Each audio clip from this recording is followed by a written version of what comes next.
Hello fat stringers and low end lovers.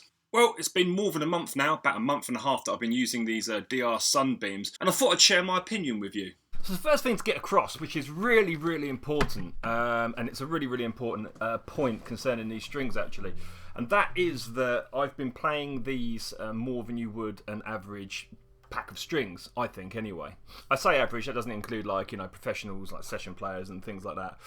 Because I'm doing these 365 videos, I'm doing a video day, that means that I am basically playing for about 3 hours a day at the moment. Not only that, I'm playing on other people's stuff, I'm doing my my own band, I'm doing my own band practice, I'm writing my own stuff, and also like jams and things like that. I've been playing these to death. So it's been more than a month and a half. I wanted to give them a good test after the green neons. If you want to see my review of those, it's there. The first thing about these is when they first came out of the box, they weren't too bright. They weren't too twangy. They weren't too clangy. That can be a bit annoying at first because you've got to kind of like wear them in a normal string. You've got to wear it in and give it time. But they didn't come out that clangy. They came out bright, obviously, but not too overbearing, which is a good start. And apparently, these are the next generation of nickel-plated strings, as they're wound on round cores. Now, another important thing to take into consideration is that if you watch my videos, you know that I cover a vast genre of techniques. Okay, so that's finger playing, pick playing, strumming, chords, slap and pop, and whatever else you can do on the bass guitar. And whatever technique you tend to use the most, that is also going to have a long-term effect on your strings and the life of your strings. Now, my next point is actually really difficult to get across because it sounds like a contradiction almost. They're really fat, round, warm strings, but they're also bright. Yeah, alright, okay, get your head around that, right? Okay, they have both. They have an element of both, which is like obviously really important to a bass player. You don't want your strings to be too muddy and too low because the bass just gets caught and lost in the mix, or alternatively, you don't want them too bright because it's just you're going to lose that low end. The balance of them is really nice. And I'm going to do like a couple of tests in a minute, just like a couple of examples of how they are faring now, what they sound like now. I think with strings, if you're not conscious that they're bad in any way, then they're good, if that makes sense. So I haven't thought about these strings. I've just played and I've played and played. And you shouldn't have to think about it.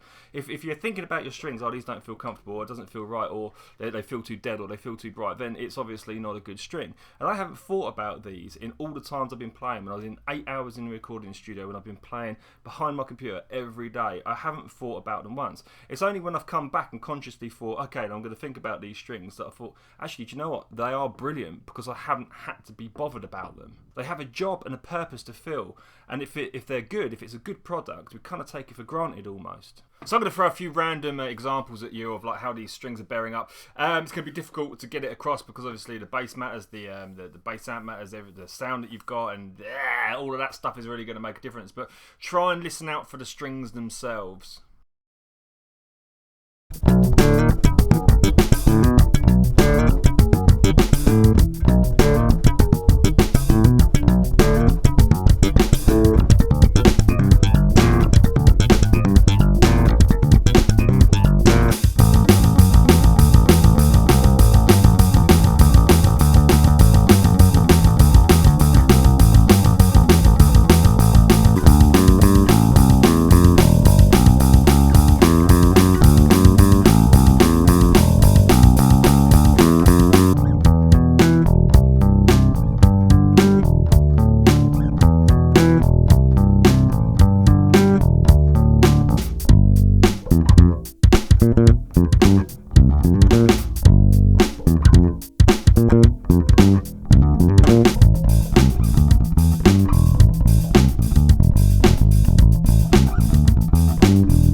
mean? They're still alive. They still have that edge to them. Of course, they are a little more dead than they used to be.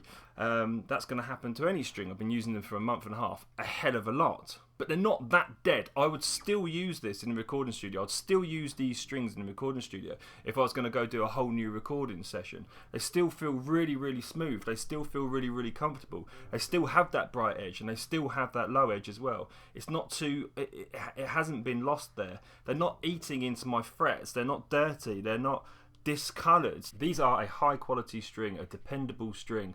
And I thoroughly recommend them. At least give them a go once, see what you think. But I think that you'll come back and agree with me on this one, especially if you play as much as I do. So all in all, yeah, fantastic string. I'm loath to take them off because there is still life in them. But next, I want to try the DR high beams and get back to you on like how these sound and how I feel about these as well. So I hope you got something out of this video, guys. I'd say just try these strings at least once. See what you get out of them. There's a link below. Yeah, the DR Sunbeams. Lovely string.